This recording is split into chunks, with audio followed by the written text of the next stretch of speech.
think everybody knows that they need to turn in their checks. I need you to sign this. Everybody. They're not looking at me.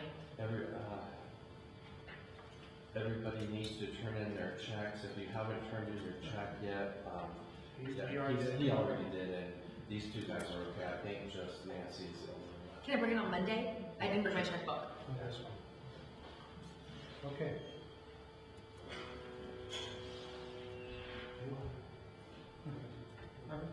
I didn't bring a laptop today. Okay. No, I didn't bring it.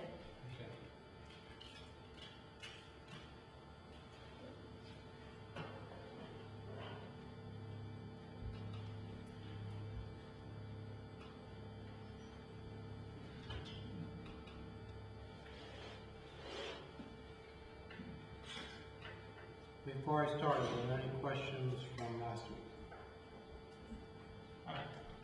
I do. I was wondering, the 3 files, can you upload them online?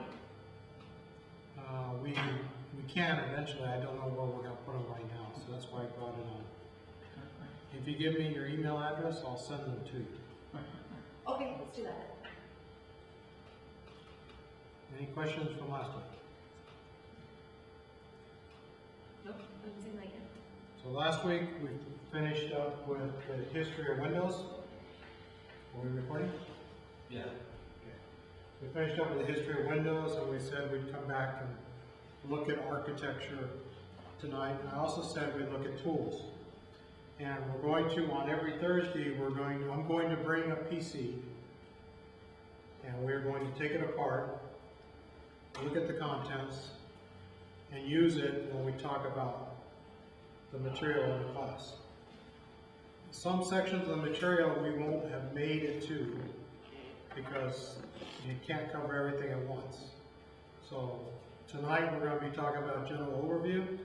I'm going to point out things in the computer, but we're not going to dive deep into specific things.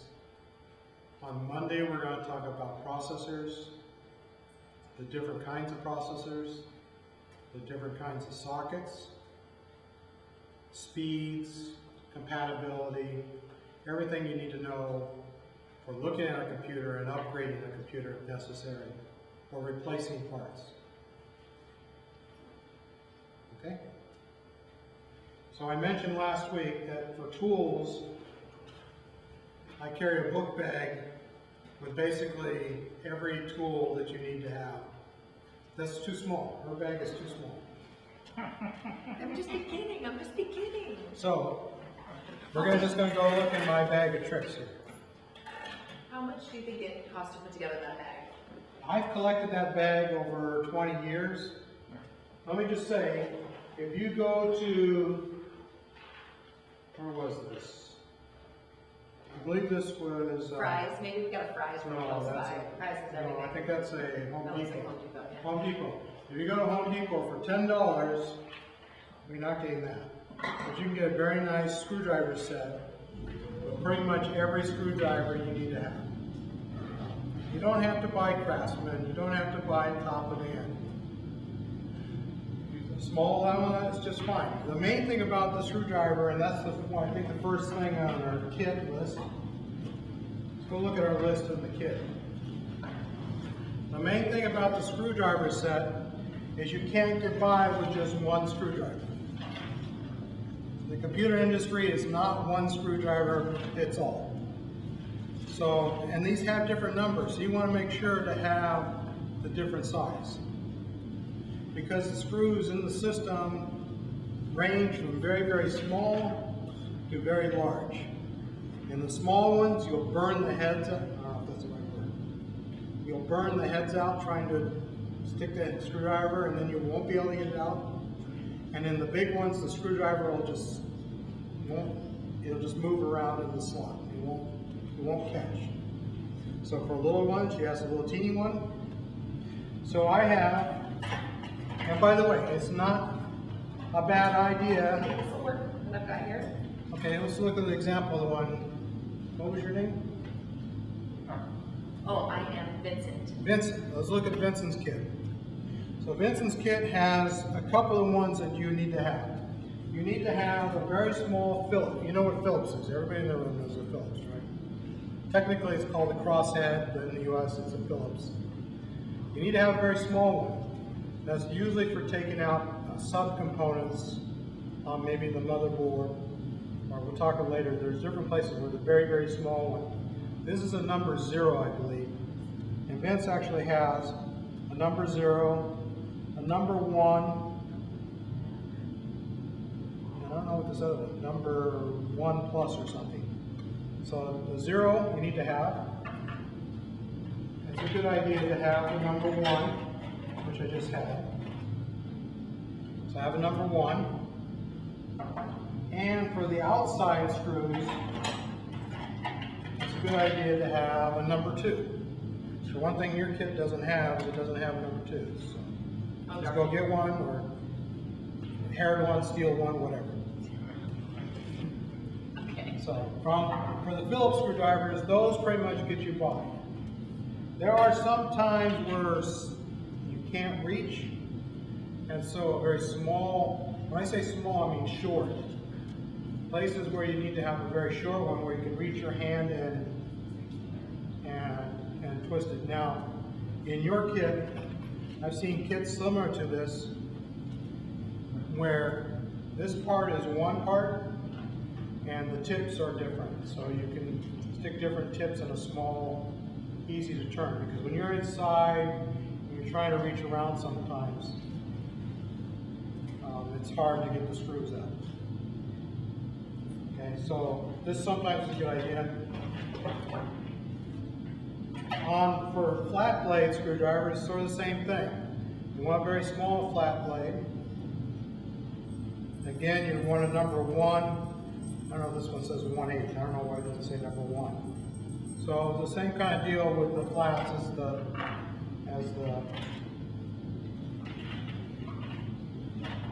depending on the size of the chassis that you're working on, you may want to have extra long screwdrivers, because there may be cases where you have to reach in behind something and it's just easier to, rather than try to reach up underneath with the short one, it's easier just to stick the long one down behind the cabinet and have access. So having one long of each is probably a good idea.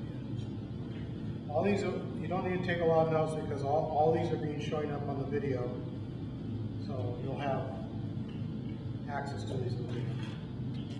This one's a double A flat. This one's a double A with a Phillips tip. Okay, and I've got duplicates,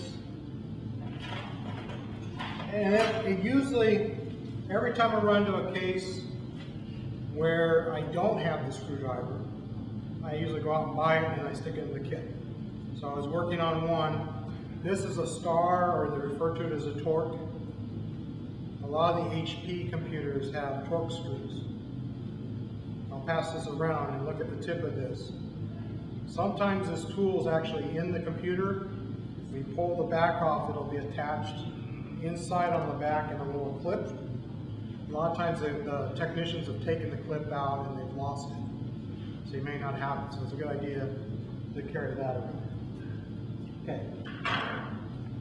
After your screwdriver kit, the next thing that is most important is having various pliers. And I say various because you need them for different reasons.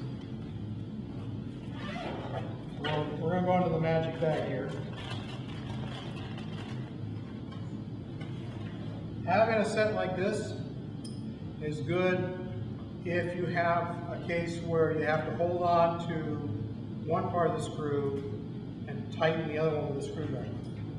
So sometimes it's a case where it's a 2-part screw and they spin and you need to hold on one side while you're twisting. The one you've got is actually very good. I carry one of those, but for a different reason.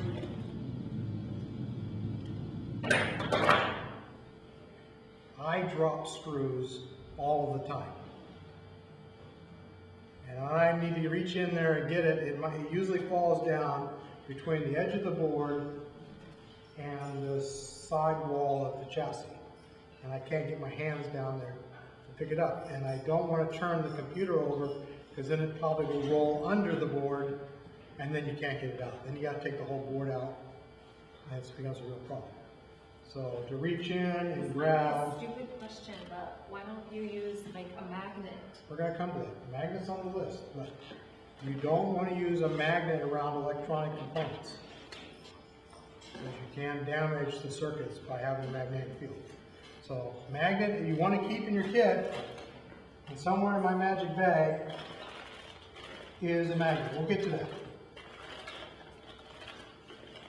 Why would it damage the parts? How does the magnet damage it? Because the magnets create an electric field. The newer components are so small, they use such a small amount of current to process through it. Depending on how strong the magnet is and how strong the induced current, you can actually overwhelm the chip and burn the chip out. So in general, it's not a good idea to put magnets anywhere near electric.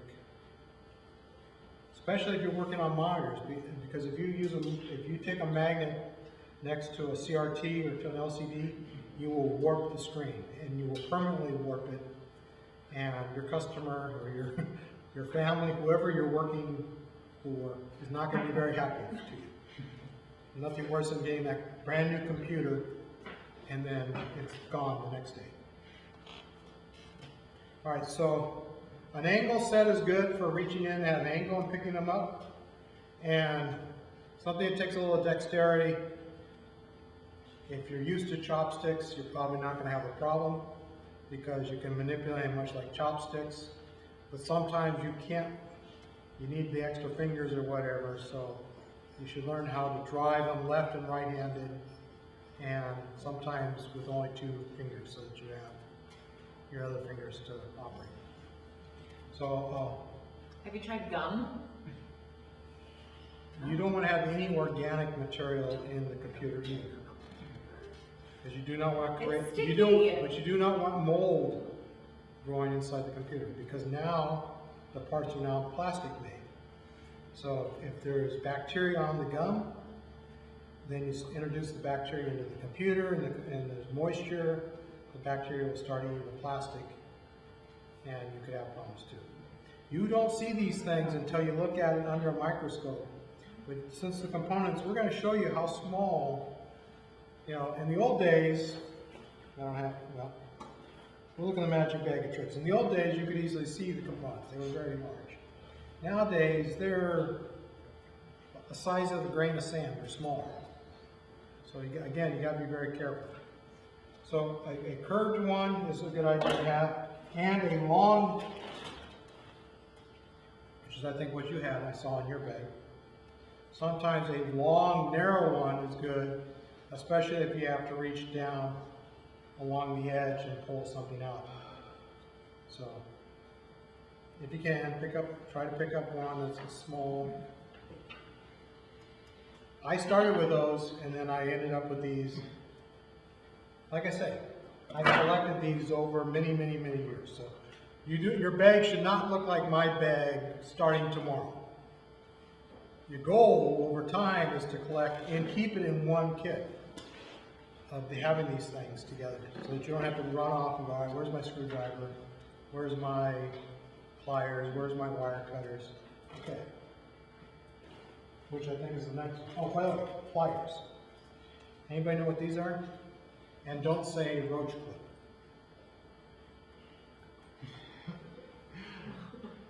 Tweezers? These are Like not in your tweezers. eyebrows? They're medical, right? These are medical. These are not dental. These are medical. These are forceps. Ever hear the doctor say forceps?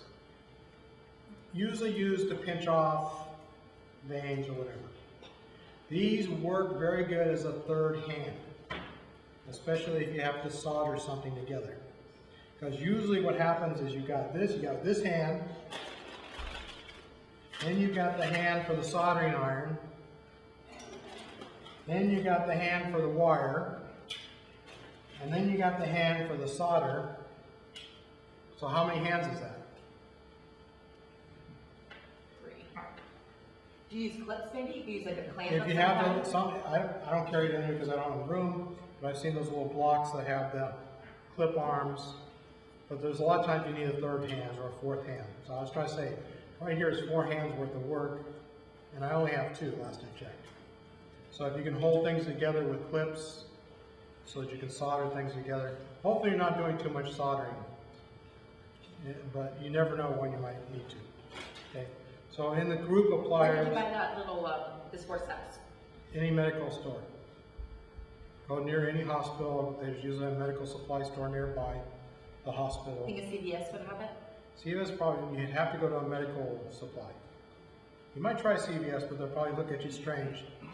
They probably would think you're a drug smoking if you go to CVS. If you go to a medical supply and you say, I need it for electronic repair, they're more likely to sell it to you than CVS. But make sure you get one that's got the clip on the bottom. It's not just good enough to have the top here. You want the locking kind.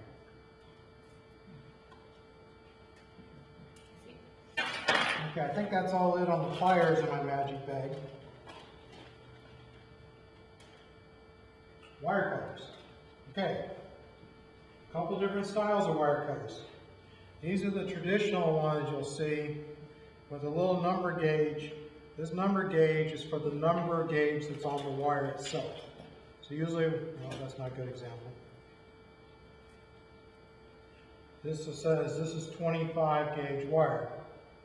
So you would turn the gauge to 25, if I can tell. This one doesn't have that kind of skill. I do it by eyesight, not by number. But you would rotate it, this gauge, so that you can't cut through all the wire. You're just cutting through the plastic. And it's easy to strip off. Otherwise, you're trying to pull the plastic off. So you will eat lots of plastic in your computer repair days. Okay, so that's that kind of style cutter. And I think deep in my bag is the other style cutter. Another style cutter that you can find is more common. Like a stripper. Yeah, these are cutters and strippers. The other kind is this kind. This is good for many purposes because this one has a cutting surface. This one has a stripping surface. This one has a crimping surface. So sometimes you have to crimp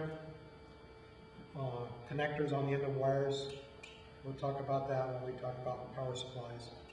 And then this is also crimping. So this is a multifaceted tool. You usually get this one if you're doing connectors. But it's a good idea to keep both of these because most of the time I use this one because this one's much easier to use because I can cut and strip real easy. This one's just good to have because it's got all the other. This is the Swiss Army knife of cutters.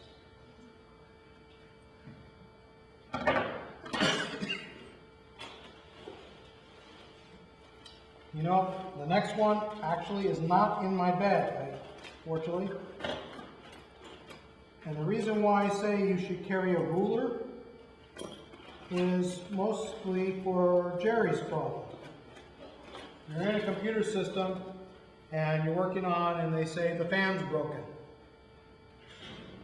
So you need to know, is it a 2 millimeter, 4 millimeter, 6 millimeter? Is it a 4-inch, 6-inch, 2-inch? So being able to measure it, and sometimes making a template and measuring the whole pattern, especially with power supplies, sometimes you need to measure because you won't find the exact same power supply, but you want to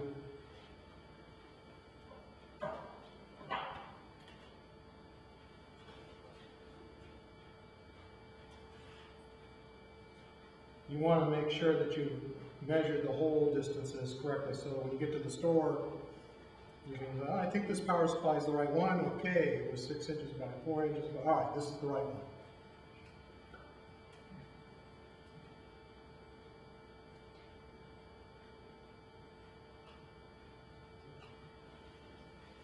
Okay, flashlight. It gets awfully dark in those computers. And usually you're crawling under the desk, looking at something. You don't want to drag the computer out from under the desk unless you absolutely positively have to drag it out. So you want to try and figure out why a certain cable is a connector or why a connector is not. working or what's making noise or whatever. So you want to be able to get in there and look at it, even after you've opened the computer. Sometimes you try and look down, and especially when you're trying to read the numbers on the motherboard. So you're trying to figure out, okay, what's the clock speed? You know, and I'm looking on the motherboard, it's so dark, and even under the lights, that you want to have a flashlight. I brought an El Cheapo one because I burn up batteries so fast. Buy yourself a good one. Every time you're done with it, take the batteries out and tape them, because you are carrying, gotta be in here, you are carrying electrical tape. So just tape the batteries to the outside. If you leave them in here, chances are they're going to be dead the next time you want to use them. Okay, we didn't have the ruler. Now we come to the question of the magnet. Under rare cases, you ever want to use the magnet, because you want to be careful not to get it near any electrical components. And you want a very small magnet, where you can be precise where you're sticking it into the system. Understand that a lot of the things you might be trying to pick up are not magnetic. Aluminum is not magnetic, so if your chassis has aluminum screws, sticking a magnet into the chassis is most likely going to touch the side of the chassis and not pick up the screw. So this is why a magnet can do more damage than good, but it doesn't hurt to carry it, but only use it in rare circumstances. For that reason, it probably should go out here on the outside. So. More screwdrivers. More screwdrivers. Okay, well, like I say, you pick them up. You pick them up at trade shows. You pick them up at the grocery store. You know, anytime you're in the store, hey, 3 for $1. Okay, I'll take 3 of those. And you just keep them around, put them in your bag. Voltmeter.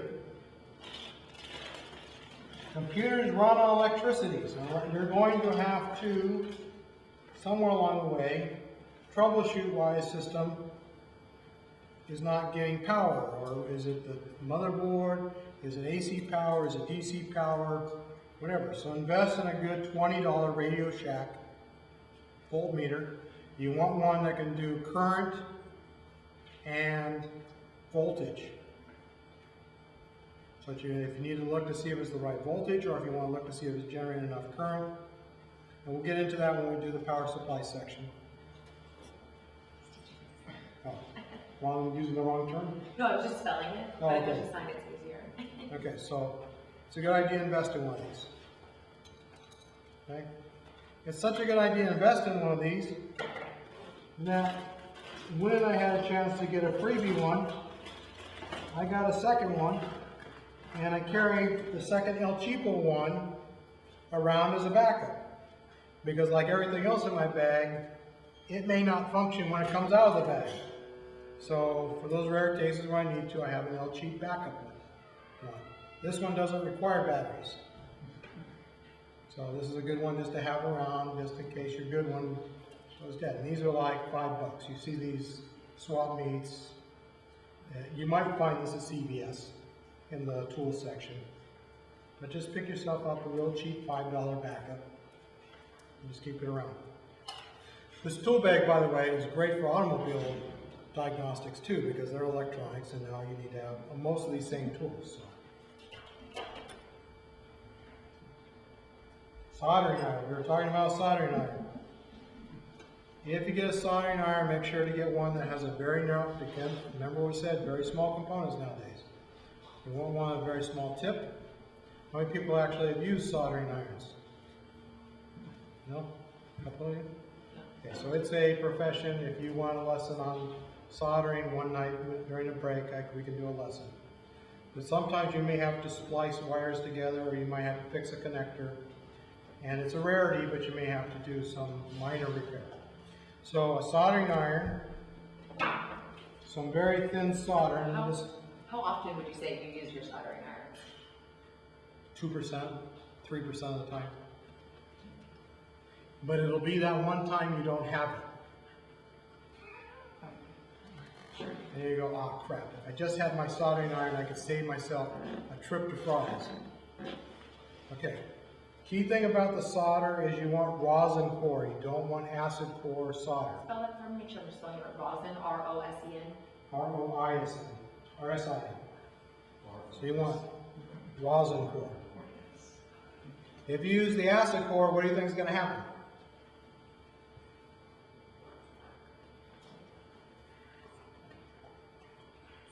It's going to eat down through the PCB and through the components.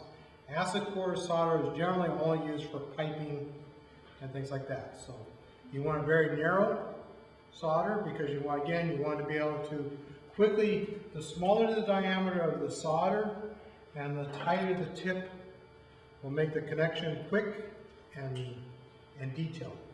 If it's too big and this is too big, you're going to solder everywhere and now you might as well throw it away. Okay. So this. I just want to clarify, for the soldering, do you suck it up? I don't know what it's trying to say. Yeah, there is. Solder, like Sometimes I rubber? do. It depends on what. If I'm soldering wires together, no, I won't suck it up. If I'm soldering a connection to a board, Because it means, you know, like a blue, the acetylene, I think it means the torch. torching, yeah. What you do Talking about want, leftover solder, is there a way to yeah, get the leftover solder? a sponge. Carry a small piece of sponge around. Just go to the grocery store, get a grocery sponge. Like a pen? No, If you just- click it, it will like suck it up. Have you ever You heard can do that. before? You can do that. That's if you're. That's for board. We're not in this class. I'm not going to teach board repair. It's too difficult to do now. In the old days where we had big components and the components went down through the board, and you had to desolder to pull the component up, then what you would do is you flip the board over. You take that tube that you're talking in one hand. You take the soldering iron in the other hand. You come in contact with the pin. So I'm doing this in very large so everybody can see. But you flip the board over, so here's the pin of the connector. I can do this right.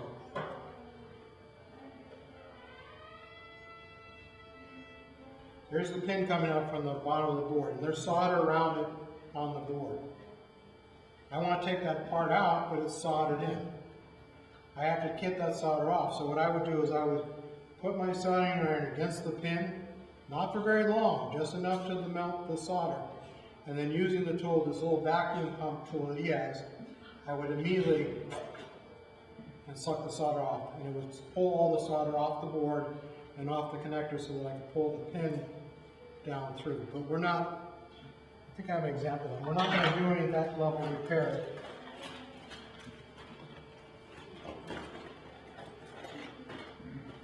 And if you do that kind of level of repair, you did not learn from me. I didn't teach that. So you can't, you may need those too. If I need my soldering iron 3% of the time, I need this 1% of the time. Sometimes you get that power supply and the only one you can get has a hole pattern that doesn't match the power supply. And so you have to get out your ruler, measure the hole, drill a new hole so that you can put the screw in the new position. So sometimes this is more rare than soldering, but sometimes you may actually need to drill.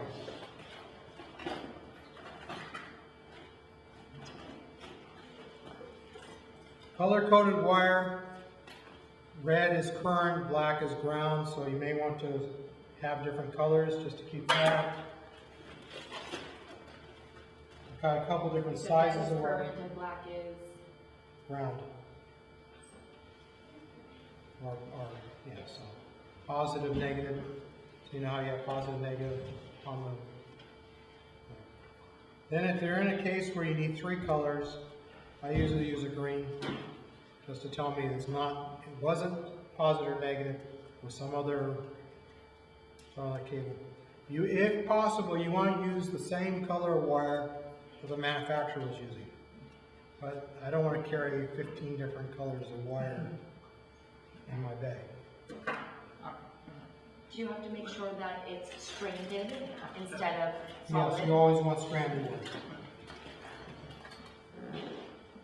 Another flathead.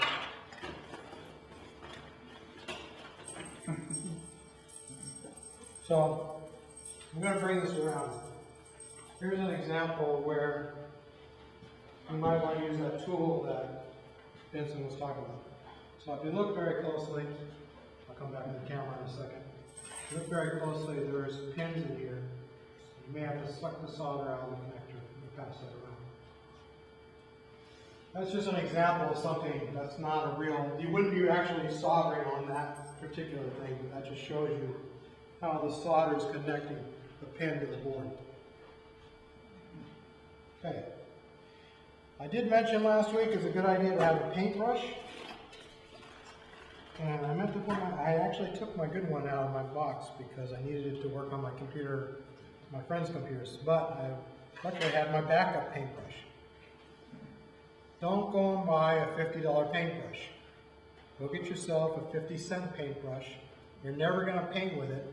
The reason you want a paintbrush is you want to be like the guys on CSI. You want to be like taking the little stuff off delicately. You do not want to be, you know, scrubbing it with your toothbrush or something. You want to just be delicately knocking the dust off the components. Again, scraping or scrubbing of these components, again, are beginning to be very small. What you think isn't strong actually could pull the components off the motherboard. So you're just trying to, if you're going to use that, you want to just carefully do it. And you want to try to do it so gravity takes the dust away from the thing you're cleaning. Doesn't do any good to go, okay, because the dust is just going to move around and get inside more. I always see these guys, they come up to their computers and they start doing this. Like, you're just moving the dust from one place to another place. If you really want to clean your keyboard with your paintbrush, go outside, hold the keyboard upside down and do the same thing, but hold the keyboard upside down so stuff falls out. If you're going to clean the dust out of the computer, think of it also in terms of how the air flows. So as you're cleaning it out, you want to try to clean it out so the dust is going from the clean surface into the dirty surface. So you want to be brushing from clean to dirty. You don't want to be brushing clean into dirty. So a lot of times the metal on the back of the chassis, when we open up the machine, I'll show you more of this, but sometimes the fan, there's dust on the metal. The first thing people want to do is they go to the back of the computer and they just start doing that. Well, that's knocking the dust inside the computer. What you really want to do is open the chassis up and dust it out. Push it back out of the computer. If you're going to clean a fan, take the fan out. Take it even out of the house or out of the building. And go out in the parking lot and get as much of the dust off you can with your paintbrush before you use a can of dust off. The can of dust off should be that last little residue of dust that you can't get off with your paintbrush that you want to get out of there. The more you use at any one time, the colder the dust stream, or the colder the gas will be. You got to be careful, only use it. Otherwise, it will shoot out very cold gas, and it could freeze components on the motherboard. I have an electronic air blower versus like the can of gas. Is that better? It's really strong. Does it have an air filter? First question is, does it have an air filter? I don't know. Because if it's just sucking the air and then pushing it fast, you may bring the dust back around and push it in. So what you want to try to do is, again, you're trying to get the dust away from the pot. The thing about the can of air is it's very fast blows of air. So you're not moving this air, you're moving the air coming out of the can. And you only want to use it a quick, if you hold it, go, she probably is the only one to know this, but it's like standing there with your can of hairspray. It's just going to start putting chemicals all over inside the computer. It's going to start freezing the components, and it's not going to solve the purpose that you're trying to do. Make sure when you're buying one to read the label. Make sure it's residue-free. You don't want to be putting residue onto the motherboard, much like I said with the gum. You're not trying to introduce stuff into the computer, you're trying to take things out of the computer. So get yourself a nice little paintbrush and a can of air. You want to do this most likely at least once a quarter. In some cases, if you're in if your computer's on the carpet, if your computer's around pets, you're probably going to want to do it once a year. I mean, once a month. You don't want to wait once a year. I was going to show a picture, but I did actually this. We can do that. We can cheat. So let me show you a picture why you don't want to wait once a year to do this, as soon as I figure out where my phone is.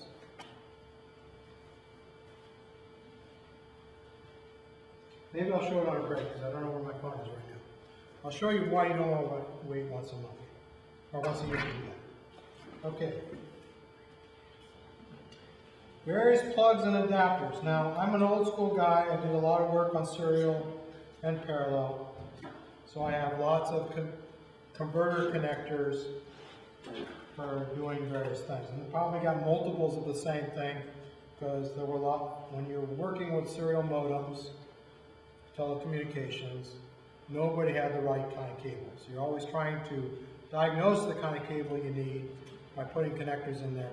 And once you figured out the right kind of cable, you went and bought the cable. So, but when we start talking about hard drives and floppy drives, you're going to want to carry those kind of cables and connectors, because a lot of times somebody's broken a cable or connector. So most likely I can throw these away from my bag, and I should probably replace these with other cables. So I'll show you later.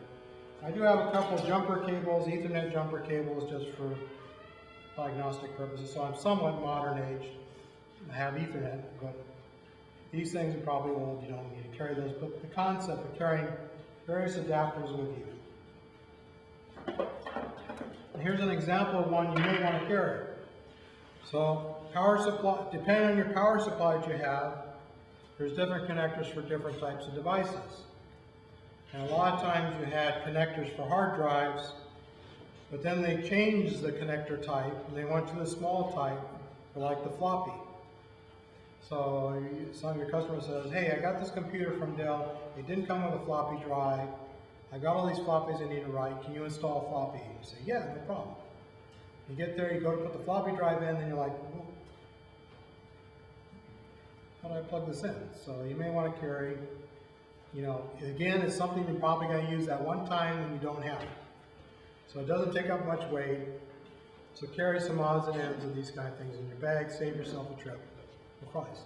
When people are throwing things away in your company, that's a good time to go fish out the cables.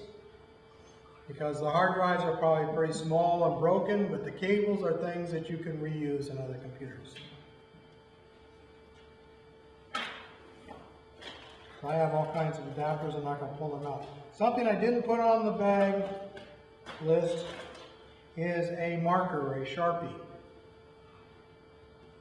So, and related to this is an egg carton.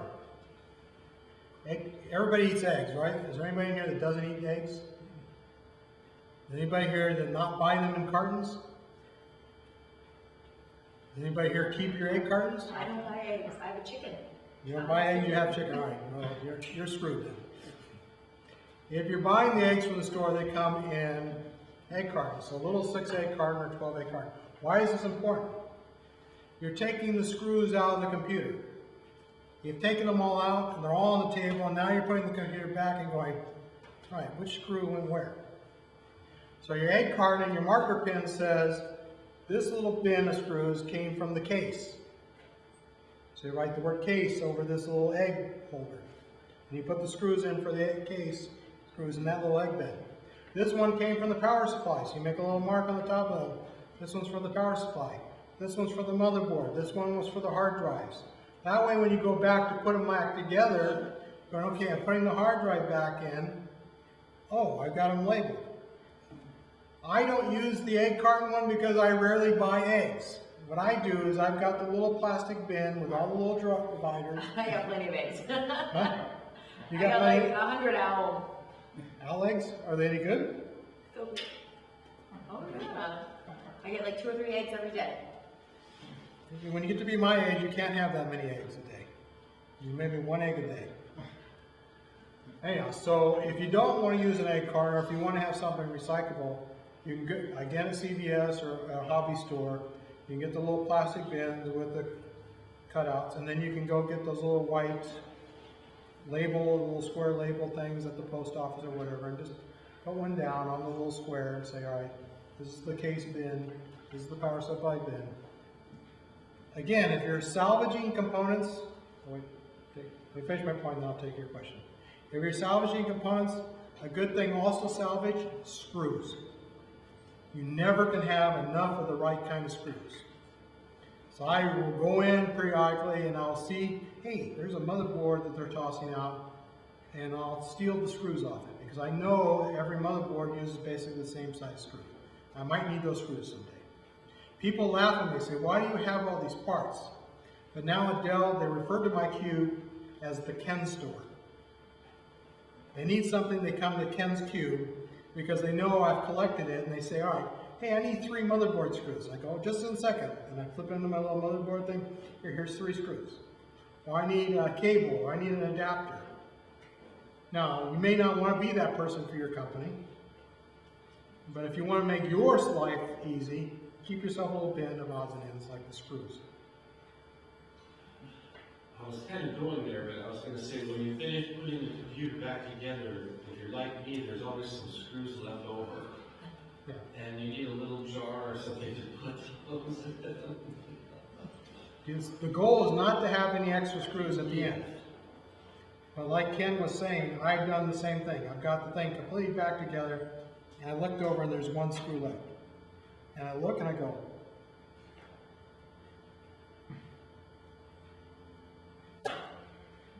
and I'm looking at the screw, and I'm looking at and I have no idea where this screw came from. But I know it's supposed to go in there somewhere. And you sit there for hours. And that's usually because I did not obey my own rule. I didn't label the screws. So I have this 1 extra one that I have no idea it came from because I didn't say these were the drive screws or the power supply or whatever screws. Okay. Test components. So my bag does not contain these. My desk or my car, back of my car, which is probably should be called the Ken's van or the delivery van or whatever, carries a lot of common components. What I would call the test component or the golden component. You walk into a system and the customer, gentleman, lady, whatever, says, my computer doesn't work.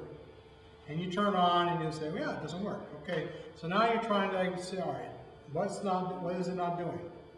The screen is dead. Screen is dead. I unplugged it. Did you plug it in? I broke my coffee. Have you heard the one I broke my coffee cup holder? Lady calls up and says, my coffee cup holder is broken. I need a replacement. I said, we don't sell coffee cup holders. She says, yeah, you know, right on the top, the little tray that pops out. She was using the CD-ROM tray to hold her coffee cup. I don't know how you turn that. Anyhow, you will need to have a golden device to verify certain things. So when they, they're saying their floppy drive doesn't work. Is it the floppy drive itself that's not working? Is it the cable that's not working? Is it the power supply that's not working? Is it the motherboard that's not working?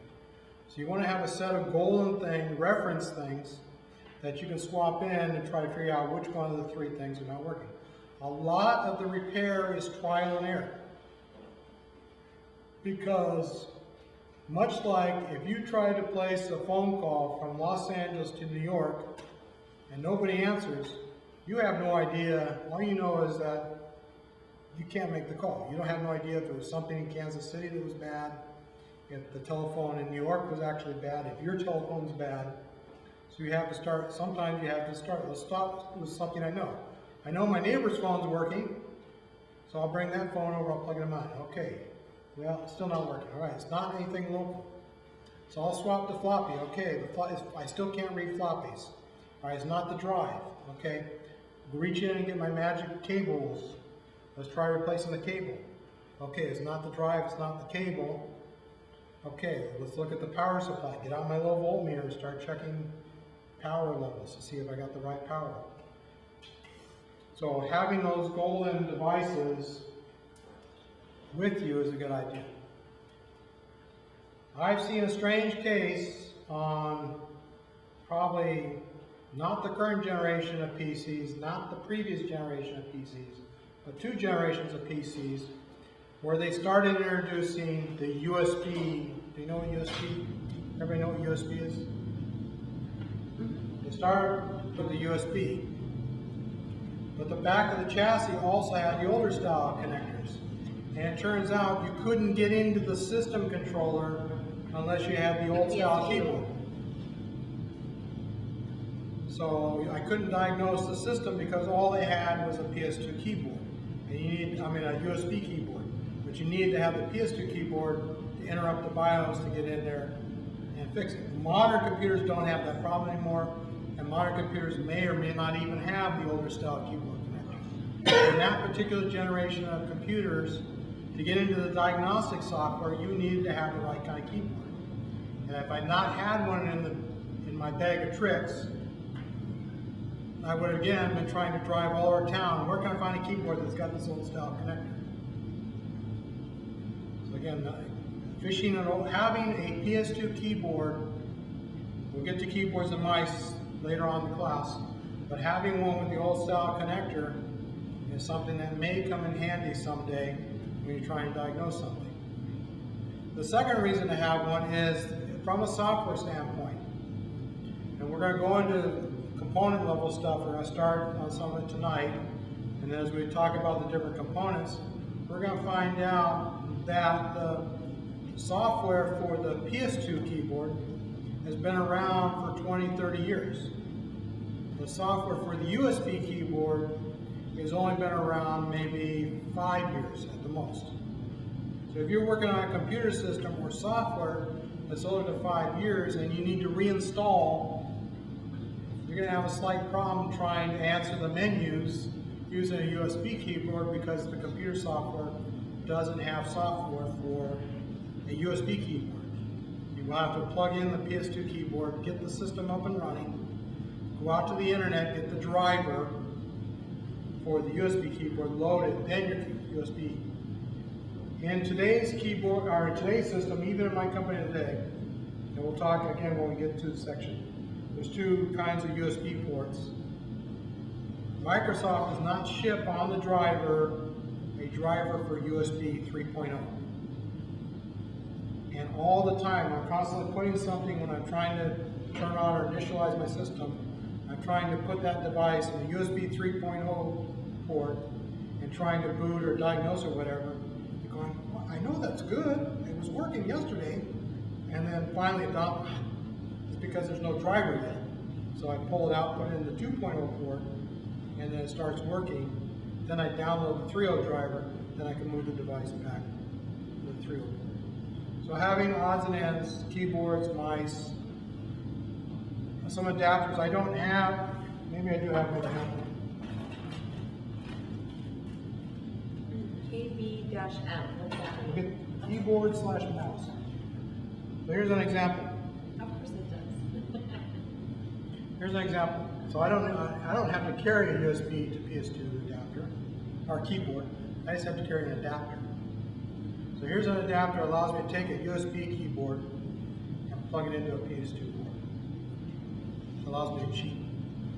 And we find people throw these things out. So if anything, convince your company not to let employees toss out electronic goods.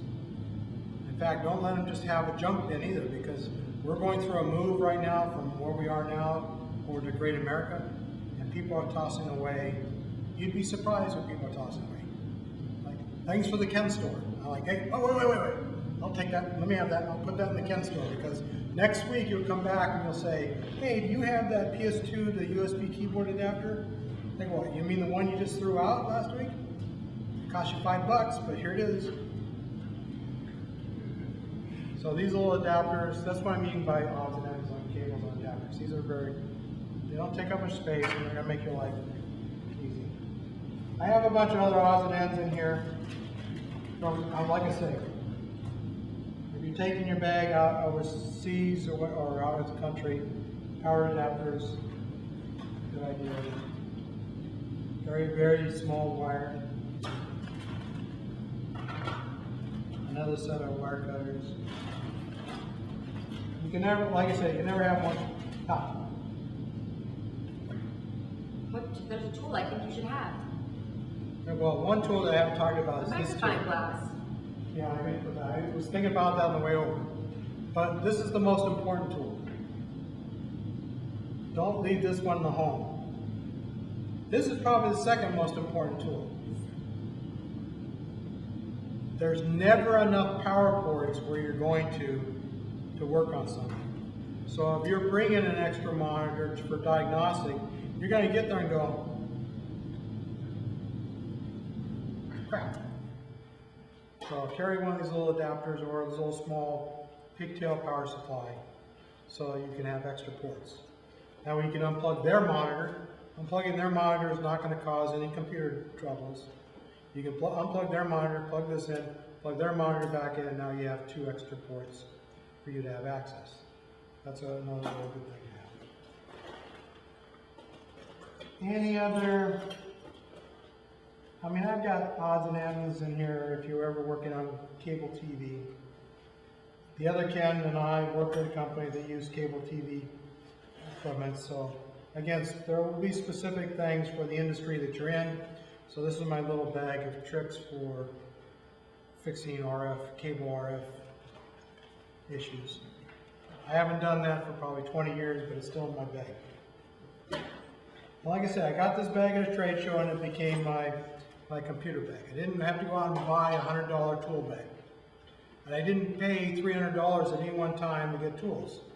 $1 here, $5 there, free there, another $1 here, another $1 there. Just slowly collect it up. At the worst case, buy it when you need it, and then now you have it. So then the next time you have it, you say, oh yeah, I know I bought that screwdriver because I need to get the little teeny screws out of the system. I feel like I do. Steal from your neighbor.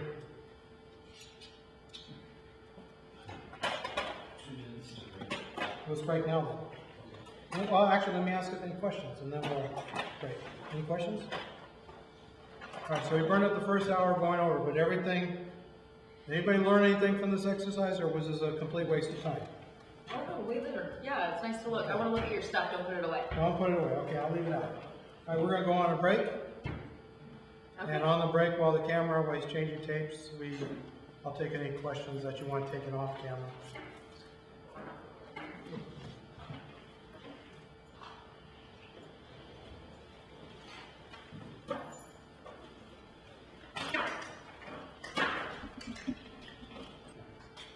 So, what about online? You think online? Online, again, but you need to know that not everything that's on the internet is something you want to have.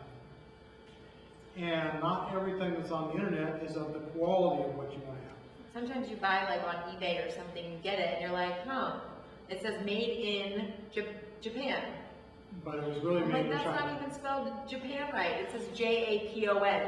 You're like, So, Japan, that's not right. Let me ask you, many years ago, probably 10 years ago, back when Compaq was one company and HP was another company, and Sun was making their little PCs.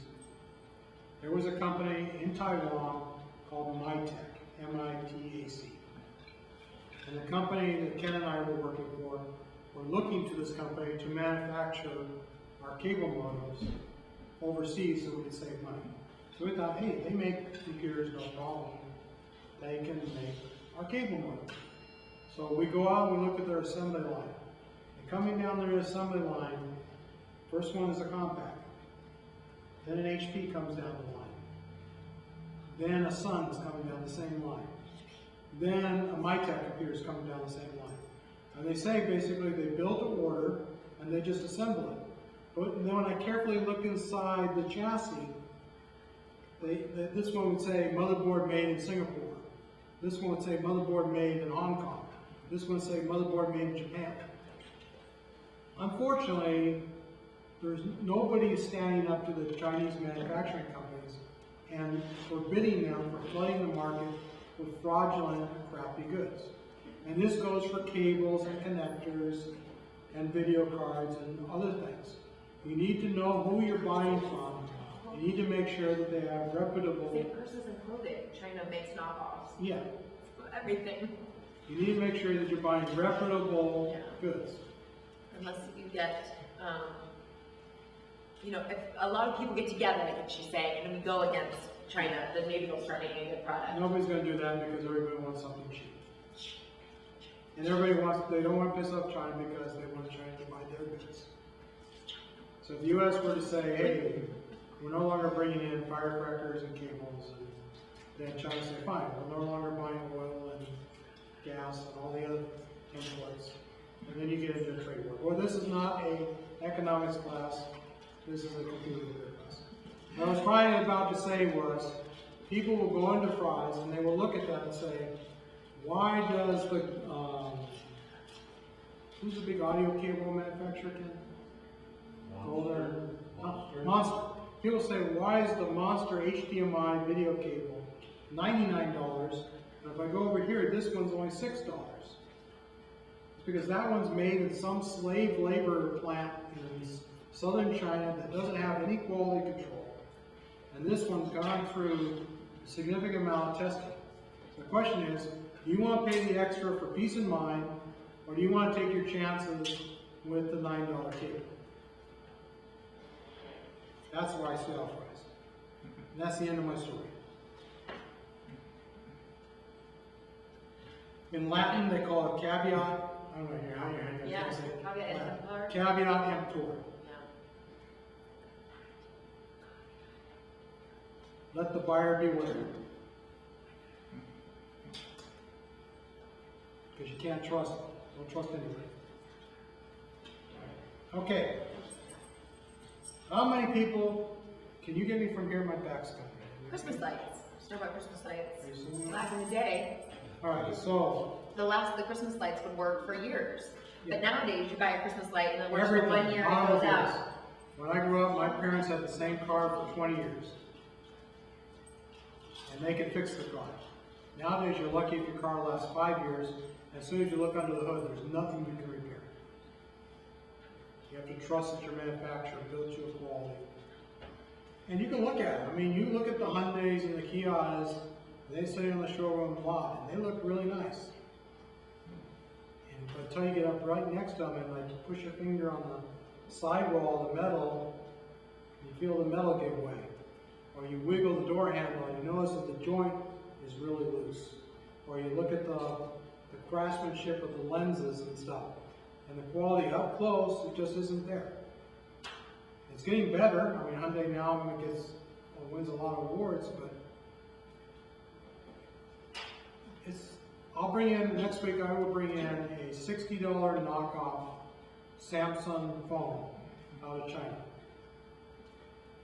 It looks like a Samsung Galaxy phone, but it's made in China with Chinese goods. And you can just see, from afar, you're going to say, hey, that looks like a Samsung. It looks really good. Until you get really close and you see the quality and workmanship. It's because they need to make materials that they can sell in their own home markets, where people only make $100 a year, or $200 a year. So they can't sell a $600 phone. But to me, that's no reason to bring that crap here. You want to sell, if you have to make something low cost to sell to a low income country, that's fine. Just don't bring it here. All right, I'm off my soapbox. My brother, he works for the U.S. Customs Office. And, let's see, when was it? SARS. Yeah, remember that big SARS fever? Yeah. They said, oh, we need, the Tamiflu. Made in China. Oh, people were all ordering it online. And they said, where are you selling it? They're like selling it from China to here. And all of it was fake. It was all false. The vaccines were false. They were fake vaccines. Yep. Okay. let's move on. So now we're going to start. Now we've done the history. We gave you a little bit of history lesson. We gave you a little mechanics lesson. Now you guys are all mechanical engineers now. You've got all the tools ready to start your new job as a computer repair person. Now we're going to start tonight talking about computers itself. So how many components do you think it takes to make a computer? How many necessary components you need? How many necessary basic components does it take to make a computer? Maybe there's a power supply, there's the case, motherboard. No. I'm not talking about personal computer. I'm talking about in general about a computer. None of you people obviously read ahead in the notes. You mean like the screws and stuff? No. Just signify that nobody read ahead. Nobody read ahead in this class, right? Nobody looked at their notes. No, one part. Close. You're closer than anybody else in the class. By definition, a computer system has 3 parts. I'm not talking about the paint and the screws and the brackets and the fans and the power supplies. But in general, there are only 3 components in a computer system. In the center is the processing unit, the thing that does all the intelligence. Now we're actually going to see that there are multiple types of CPUs, and they're not necessarily called CPUs. It depends on what kind of processing they're doing. There will be something called a GPU, a graphics processing unit. There's something called an APU, an auxiliary processing unit. But in general, they are components necessary to do the math, to do the calculation, to form the task, to do whatever the task is. You can't do a task unless you can read that task from some storage. So storage has one of 2 types, primary storage and secondary storage. Primary storage is usually storage that is only available when it's powered on. And I say generally. So a couple of examples. RAM, random access memory. That's where your programs are stored. ROM, read-only memory. That's where usually the initial program for startup is stored. Something that's never going to change. It's usually burned once in the factory and it's permanent and never changes. So you can't change the start menu? What did I say about waiting aside to ask your question? Don't jump ahead. Okay. So ROM, yes, ROM was read-only. It meant you could not write to it. If you get into the little, there are different kinds. There were one-shot programmable. One shot. One shot, like shot, one shot. There was a little optical window on the top, and you could burn it, and you could only burn it once. Actually, the ones that one shot did not have a window. You just burned them once, and then they were done. There were some that were electrically erasable, so an EEPROM, electrically programmable PROM. In those days, they were little rectangles, and they had a little glass window and the setter.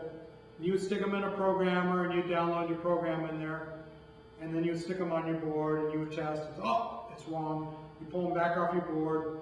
You'd have to stick them under ultraviolet light for like 30 minutes. And the light would erase the circuitry. And you stick it back in the programmer, put a new program on, put it back in the computer. And once you figured out what your program was going to be, you would send your EEPROM off to a manufacturer. Because EEPROMs, let's say, cost $50. I don't know what they would cost, but let's just say they were $50. You could send that EEPROM off to a ROM manufacturer, and they could duplicate it and send you back ROMs with exactly the same content for like $5. So during your diagnostic or debugging phase, engineers would use the EEPROMs, but in manufacturing, and they were socket compatible. I could pull one out, I could put the other one in.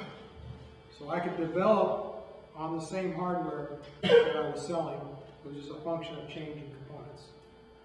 Now we're going to talk about how the sockets and how the chips, that's a later class. I don't know how far in that we're going to talk about that. But in general, those are all under the category of wrong. You're only reading from them. Once you put that chip in the motherboard, you cannot write memory. You cannot write into that. You can only read from it. Flash, I put on there because that's a big buzzword that everybody hears about. Flash is sort of a type of EEPROM. It's a quickly readable, writable type of device. And it's electrically stored, and it actually saves the value of memory when there's no power. They call it flash because when somebody first invented it, it was quick to program, quick to write stuff into it. So, hey, that was flash. Hey, that's a great name. We call that flash. The last one on here is most likely the one you have in your modern computer. This typically saves things like your real-time information, like your clock. It's called NVRAM, non-volatile RAM. It's memory you could read and write, but if I turn the computer off, it doesn't.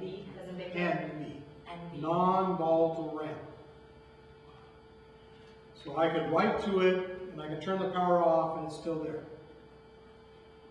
What usually makes it non-volatile is there's a little teeny little battery, looks like a quarter, maybe a nickel now, on your motherboard that's providing the power for this NVRAM. Like I say, it's most likely saving the contents of the NVRAM and the condition of the clock, allowing the clock to continue to run. The rest of the system, when you turn the power off, gets no power. How long does that battery supply last when you're just checking That little the battery, clock? low watch batteries, 5 years, 10 years. It's a good idea to figure out which one you have and to put one in your freezer. Putting your battery in your freezer extends its life, and then it's there for when you need it. They're most likely all the same. They're usually a 2032 VR, I think it's VR 2032 flat watch. Looks like a watch battery. Okay, that's primary storage. Secondary storage is usually some external type of device. They were traditionally external even to the computer. So when we looked at, actually we didn't even look at that. If you were to look at the original Apple computer, the secondary storage was actually in a separate box from the CPU. So CPU had the keyboard, and then you actually had floppy drives that are actually separate boxes that you had to connect by a ribbon cable, flat cable, to the primary box. So when we talk about secondary storage, we usually mean it's an external type of device. Now they're internal, but they're not on the motherboard. They're connected usually by cable. So things like floppy drives, hard drives, optical drives, SSD. You know what SSD? Solid state drives.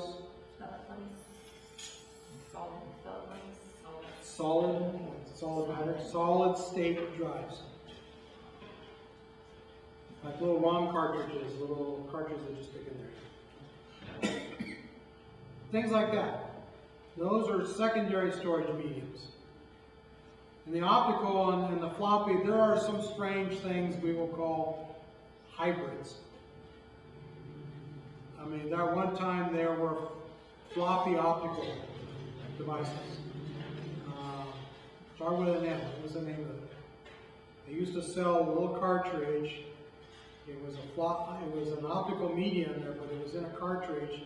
But it was a flexible media, and it would say about 100 meg or some Bernoulli, not come to me. The iOmega zip drive. iOmega came after. iOmega zip, and there was one in there. We'll talk about that in a second. But there was a little optical. iOmega zip drive. Yeah, they're big. They're large. Yeah. So there was originally a large one, and then went down to a smaller form factor, much like It a was floppy. short lifespan, right? They only were, because what happened was capacity was going up faster than they could increase the capacity of their product. So people's consumption of media was climbing faster than they could make larger ones. So at some point, hard drives became cheaper. So people just bought 2, 3, and 4 hard drives than they would buy an optical drive because it was cheaper. Right. After a CPU and storage, you had to get that information into that computer some way to begin with. In the old days, it was by teletype keyboard, paper tape. I still have some paper tape. You see the old movies, paper cards, card readers. Nowadays, it's usually by a keyboard, mouse. Punch cards. That's what I said, paper punch cards. Our school was so cheap. Punch on the sides like this, punch. I think I did that before. Our school was so cheap that we couldn't afford a punch. So the card manufacturer allowed us to take the little same size card, but you have to take your little pencil. And where the holes normally were, you had to darken them in with your number 2 pencil. So we went home and we got A our long little time. pencil. I'm an old fart. You know, I've been around. I tell people when I talk to software engineers and they tell me about That was their my phone. first year at work. I had to write programs using that punch card. And I was shocked. I said, oh, you guys are behind the times. Yeah, big spools, he's saying, big And spools. you didn't want to drop your deck test. But anyhow, so the guys at work will talk about how bad their programming tools are. You know, well, this one was like I can never figure out how to use it. This one's got all kinds of problems. I always go up to back in my day when we programmed, we only had 1s and 0s, and half of the time we didn't have any 1s. All we had was 0s. And they go, huh? I go, you obviously don't know anything about binary. Now we talk about binary, 1s and 0s. Yep, on and off, exactly. Okay. This is an eye chart. I apologize, I couldn't find a diagram that actually would fit in the right orientation for the screen.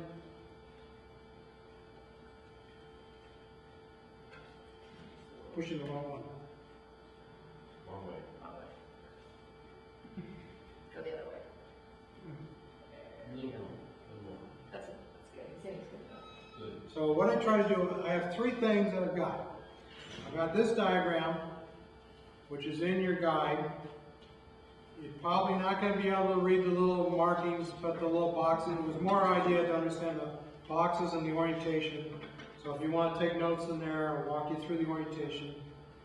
Then I'm going to show you the manual. This is the block diagram from this computer here. Then I'm going to show you the manual and the computer itself. This is not a modern computer. Every week on Thursday, depending on where we are in the class, we're going to break. And we're going to open another computer up. And I'm going to show you the block diagram, show you the new things of this computer. Most of the stuff in the first couple of weeks are going to be future things, things that we haven't talked about yet. But then you'll have seen them. You'll recognize them when we do talk about them. Like we're going to talk about these interfaces and connections. We haven't covered those in class yet, but we will be covering those. So how the processor is connected to, so if I look down here, here's my hard drive. And way up here is my CPU. So how do I get information from my hard drive that's down here up to my CPU? How does that information traverse through the system to get from there to there? Follows the flow chart. Follows the flow chart. Well, if you didn't have a flow Yeah, chart, flow chart. Yeah, use the flow. What if you didn't have the flow chart? What if you didn't have it? that's why I went I out. would ask Ken. So this is why we're going to go through what we're going to talk to go through. So, ask your question. The flow, yeah. Does this use flow here? You know, flow is a common term. It means many things to many different people. So I'm not sure what you mean with flows. Like the CPU, it would flow down to the hard drive. He's saying flew the directions that you would give it. Right? First, then second door, then third door, like that, right? And the wrong, something like that? We'll go through it, so just stay put, we'll go through it. Okay. You notice that, remember we said that RAM was storage? Look at the icon they're using for storage. This is RAM. What does this look like to you? It looks like a cylinder or like a drive. They're just trying to show you that that's storage, even though they actually got the word RAM in there. So what I have here, we're going to bring it into light. So we're going to go bring this in front over here. You may want to rotate the camera a little bit. This is what I call a hodgepodge computer. Remember I said in the old days people built their computers and didn't buy them? This one I built probably, so long ago I forgot.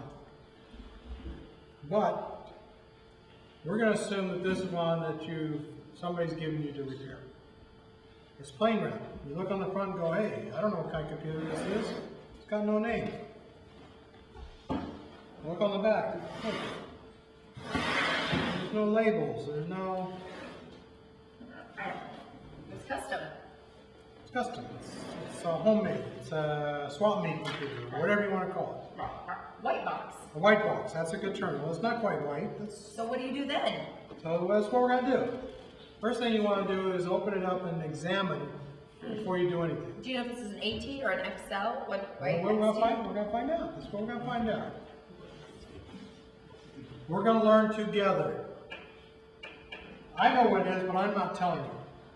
First thing is, I look on my bag and I go, all right, what handy dandy screwdriver do I need to have for the types of screws that I need? I know by looking at that, I probably need the number 2 Phillips, which for some reason in my kit is labeled the AA screwdriver. Can you turn that a little bit more towards the camera? A little bit more. There you go. That's good. So, Can you see me okay? you also need to look at, before you do anything, it's always good to just look at the whole system and try to understand which screws you need to take out. You might just start taking screws out and then all start just hearing things go clunk, clunk, clunk, because you may have pulled out the power supply screws or some other screws. So look at it first. When I look at this, I see a little indentation. This leads me to believe that this slides. And I look here and I see, yeah, it looks like this is just going to slide this way out. So I'm going to just assume that that slides, and I'm going to take these 3 screws out. And I'm doing the same thing you would do if you had not seen this computer ever before too. And of course you're going to ask the customer, okay Jerry, so what's wrong with this computer? I don't know. And he's going to say, it's broken. Well, what do you mean it's broken? It doesn't work. Well, what doesn't work? It doesn't work. No. Tell me a little more. What does it not do? It don't do nothing. You can't translate that slide here. It don't do nothing. People call me, they say, it don't do nothing. I go, do you turn it on? Can you hear any noise? No, it doesn't make any noise. So you don't hear the fan spin. I don't know for you guys, you gotta be careful because there are certain things that I would do as a hearing person. So maybe for you, can you feel the vibration that we generated from the fan spin? Or the air? Or can you feel the air coming out the back of the computer? Do you see any lights? Do you see any lights in the front? Yeah. Is it warm? There are going to be non-audible clues to tell Oh, my you. daughter says, have her come over Hey! and listen more. Yeah. Listen. How do you yell? How do you yell to somebody in another room? Tell someone. Dad just yells. I mean, how do deaf people normally yell? Do they use a light or something to get some? Well, if I need to get attention to somebody that's in another room. Stomp your foot. Flap the light. Flap the light, turn it on. No, they're not. Or to get enough vibration? Yeah, vibration. Right. We don't do that Okay. anymore. Alright. So now we succeeded in getting the lid off the computer. And we look inside and go, oh, okay. That's kind of interesting. Never seen one of those before. So I just started looking around. Okay, hey, interesting. I can see right down here in very small print, and since I built this computer, I know, I see Intel, and I see AL440LX. So guess what I did? That's FX. So That's the motherboard? it's pretty close. That's the motherboard. So this isn't exactly this one, but we're pretty close. This is the single processor version of that. That's a 2-processor system. But what I did is I would go and say, all right, I've never seen this computer before, but I recognize who made the motherboard. This motherboard was made by Intel. I would go out and Google is your friend, Google exactly that, Intel AL44LX, motherboard manual. And luckily this engineer, this fine, great engineer who assembled this computer, actually put the diagram, you'll have to come around here on the side, actually saved the system diagram and stuck it on the inside of the computer. So he's actually made my life somewhat easy because he's actually put the label inside the bottom of the computer. Okay, then the next thing I do is say, all right, well, it's got an old, what is this? This doesn't look like any CPU I've seen. This actually turns out to be a slot-based CPU. We're going to talk about this kind of CPU later. These are an older architecture. Is that like a heat sink? It's actually the processors on this module, and then this is a heat sink. This whole section under is a heat sink. Actually, this actually comes out like, now this has been sitting for quite a while, so I don't know if this is actually going to come out.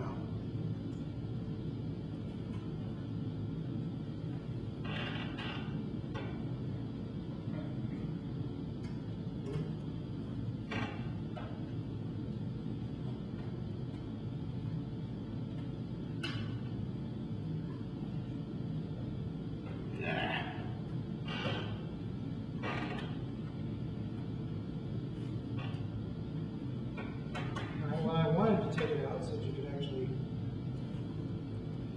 see it, but it's not quite. But in this particular case, this is a Pentium, either a Pentium 2. I historically know by looking at it, it's either Pentium 2 or Pentium 3 based CPU because of the type of slot. But how would I know that? Well, I'd go on and I'd look up that thing. Now we're going back to the screen. Okay, we're going back over the screen. I went out and I did my handy-dandy search on the internet. And earlier today I said there were 3 files on the USB key. And so I was able to go out and get, let's assume that this manual, that's a, what did I say, that was an LX, 440LX. This is a manual for a 440FX. I had not actually opened that computer. I thought it was an FX. That's why I printed this manual. But let's assume you got the right manual. And I said, before I do anything, I want to read up on this computer and find out what the features are for this computer. So I'll go out and I'll get the manual. And in this particular case, I got the manual from the Intel website in the archive because they haven't made this. And we're to look up this very, very small number right here. April 1997. This computer was made in the 20th century. In computer life, this is like an antique. In fact, probably most of the modern software would not even run on this computer. You probably could get Windows XP to run on here. You might be able to get Windows Server 2000 to run on this, but probably nothing more modern than those two. Remember, this is why we wanted to give you those historical charts, because now we're going to say, I know when the machine was made, what software was made in that same time era, so that I can even tell the customer, hey, you got no chance in hell of running Windows 7 on this computer. Here's your 3 choices of what we could run on this machine.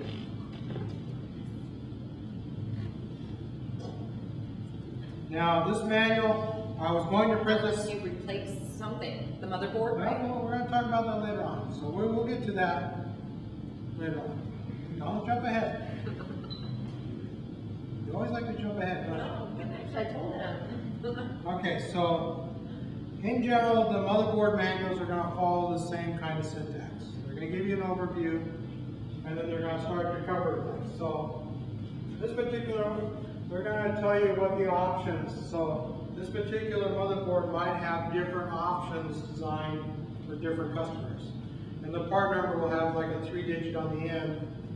Maybe it has 2 of these or 3 of those or something. So they'll tell you in the manual, for your particular motherboard, your particular option, here are the features that you got. Then they'll start to go down, tell you about the form factor. They're going to talk about your microprocessor, what microprocessors are available for this motherboard, what kind of memory type, and how the memory is organized, what kind of control I/O. Remember we talked about I/O devices. So this particular thing uses what's called a super I/O controller. And here are the different I/O ports that it has access to. And then what kind of graphics you can put in here, what kind of graphics card, and so on. So this manual is going to sort of lead you as a guide through that. So with this manual in your hand, and with looking at the computer, you should be able to understand what you're looking at, know what the components are. And now you can go back and ask the customer, all right, what exactly did it not do? Well, it came up and then it crashed, or it powered up and then immediately turned off, or something. So now you can start to diagnose issues. And we're not going to try to diagnose it tonight. I just wanted to go through this and then go through some of the things that you would see. I don't know how it's easy to do this because we're going back and forth. So probably in next Thursday's class. Not Monday? No, because Monday we're doing CPUs. So Mondays we're going to be covering the different CPUs, and we'll tell you about this module type and why it's this way, and why in some of the newer ones you're not going to see this kind. And it's very important to know what type of CPU module you have, because right now in existing computers there's at least 6 different types of sockets. And if you buy a processor for the wrong socket, it's not going to work. So you need to know which one your motherboard has to know which one your options are if you want to do an upgrade. So this particular motherboard originally shipped with Pentium 2 processors. And they came on this slot format, type of slot. And then when the Pentium 3 came out, one of the ways you could get a Pentium 3 was in this form factor. So had you purchased this machine in 1997 and then got an update notice from Intel, say 2000, that there were Pentium 3s available, you would have been able to upgrade this machine to Pentium 3s. Now, I'm not sure, since we can't pull that out, whether it actually is a Pentium 2 or a Pentium 3 that's in there. Until we turn it on, we look at the boot up message, or we can pull it out and look at it. The actual part number is printed on the back here, but I can't see it. This is where your little flashlight sometimes comes in handy, but in this particular case, I don't know how you really, I don't know how easy you could actually, can't really get in there to see it. Okay. This particular machine has one floppy drive. I can see the back of the floppy drive there. I go, hey, yeah. And I just happen to know that's a floppy cable. That's a floppy drive cable. I know, I recognize that. And I recognize, yep, that's a floppy drive opening. Okay, so it's got a floppy drive, okay. Well, there's a hard drive. I recognize that as a hard drive. And we're going to talk about the different types of hard drive connectors and cable options. When I look at this and I say, this is an IDE type of hard drive. Because I know by looking at the cable. Again, I don't expect you to know it right now, but when we get to the hard drive section of the class, you get done with that, you should be able to just immediately spot and go, yep, that's IDE. Or yep, that's a SCSI drive. Or yep, that's SATA. So you should be able to just immediately look at it and immediately know what type of drive it is. SATA, SATA. SATA. Okay. Look around some more here and I go, hey, you've got an optical drive. Okay, so I'll go around the back of the front and I say, oh, you've got a 20X CD-ROM. Okay, so I got CD-ROM. Now for this particular class of machine, the media that you would probably install from was most likely on a CD. One of the problems you would have trying to make this machine install, say, Windows 7 is the media is now a DVD. You can't stick a DVD into a CD-ROM drive and boot. You can do the opposite. You can stick a CD-ROM into a DVD and boot, but you would not be able to boot this machine. So before I even attempted to upgrade this computer, I would have to go to my gold. Remember I had my list of gold parts? I'd have to go out to my list of gold parts and I have to go get a DVD drive that was compatible with an ID bus. Okay, let me go look at my, yep, I got one, okay. All right, we can temporarily swap this to see if the computer will run. Mr. Customer, I'll do that, no charge, but if you decide you want the DVD drive, I'm gonna have to charge you $50. But just to test it to see if it's gonna work, I'm not gonna charge you. Okay, fine. What else do we see in here? I see in here that we're able to put 1, 2, 3 memory modules in there. Now, I could do one of two things. I could pull the memory module out and look at it, and then immediately know what kind it is. Or I could go back to my handy-dandy manual. We're going to go back to the board for a second. Let's go back to the handy-dandy manual. It says main memory is covered in section 1.6. Let's go to section 1.6 and see what they say about memory.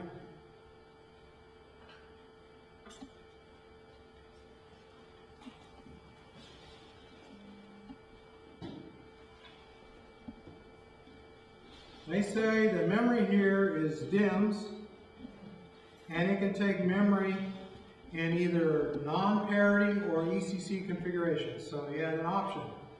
You had two different kinds of memory. We're not talking about memory here. We're just reading the manual. We're going to come back and when we talk about memory on Thursday. I think it's Thursday. No, memory is probably a week from Monday, sorry. When we talk about memory a week from Monday, we'll talk about the different types. But it turns out that I actually am going to have to pull the memory because there were two options for memory here. I see that there was either this kind of memory or there was this kind of memory. And I don't know, without pulling it, what type that customer had. So we're going to go pull it out. Now the way these memory modules work, there are connectors on the end of each memory stick. You flip the little connectors down and the memory module pulls out.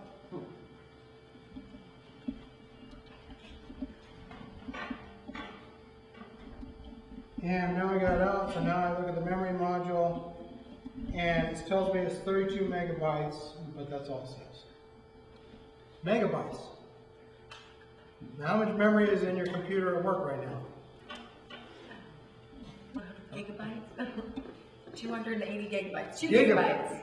gigabytes. 2 gigabytes, Two yeah, gigabytes. so 32 megabytes isn't going to run much. So, all right, that was the one stick, 32 megabytes.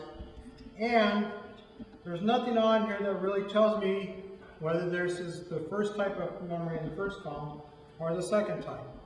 I didn't figure that out yet, so I'm still going to have to hunt some more. I see there's a second stick in here. Maybe the contents of the second stick will give me an indication of what kind there is. So I pull out the second one. Ooh, the second one's the same as the first one, 32. So this computer had a big whopping 64 megabytes of memory, which was probably fine for XP. Actually, probably fine for Windows 95. Probably was not fine for XP. So probably the newest operating system you could probably run in this configuration right now is Windows 95. Or 98, maybe 98 probably okay. 64 meg is not a lot. Okay, but I still haven't determined what type of memory it is. So now I go back and I'm going to go back to the manual and say, is there anything else in the manual that can help me identify what type of memory this is? And usually they'll talk about a jumper or some setting on the motherboard that determines that. So let's go back, let's read what it says here.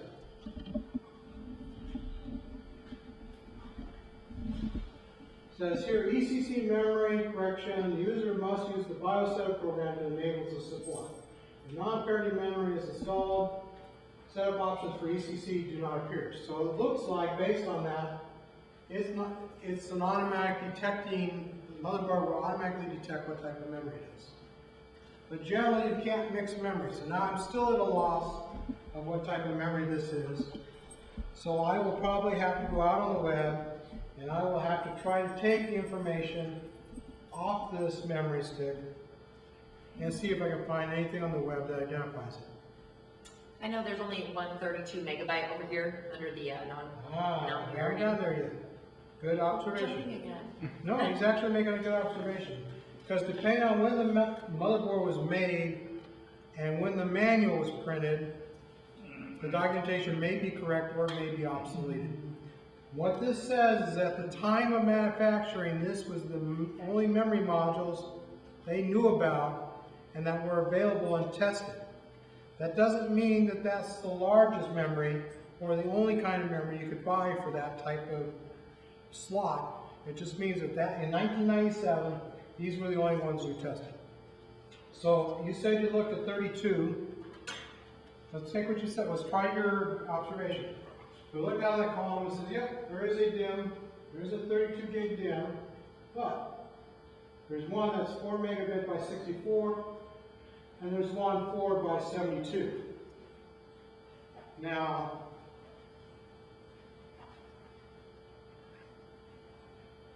this is where you have to be smarter than the average bear. 64 is evenly divisible by a certain number standard, right? It's divisible by 8, right? Mm-hmm. There just happens to be 8 chips across here. In order to get 72, you need to have more than 8. It's generally 9.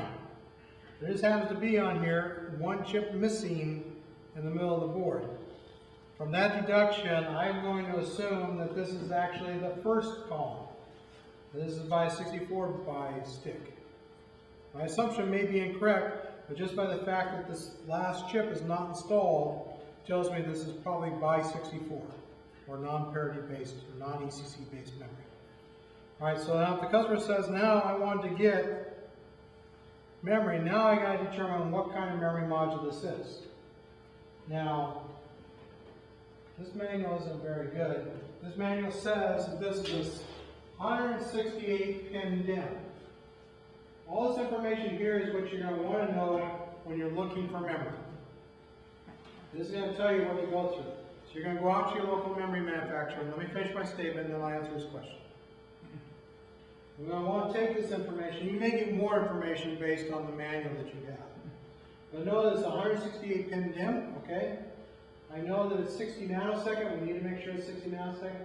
It has to be 3.3 volts. I need to keep all this information.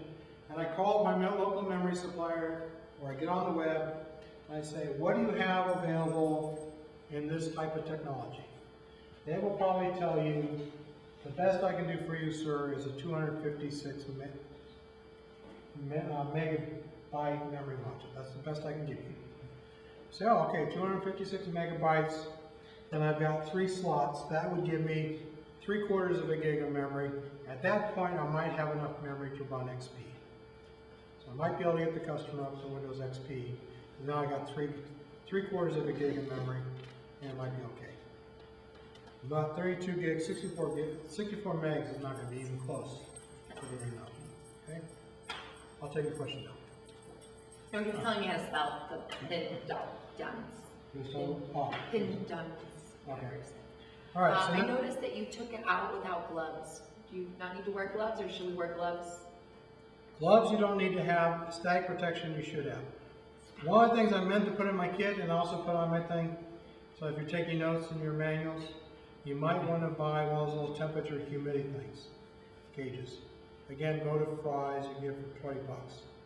The reason is you do not want to be working on computer systems when the humidity is below about 20%. When it gets below 20%, the probability of static electricity goes way up. 10% is really bad. So anything below 20, you really don't want to. If you're 50% or below, you want to wear static protection. It's very easy to cross the carpet to build up and conduct a gun. I'm not planning on keeping this computer. This computer is going to the scrap bin tomorrow after class.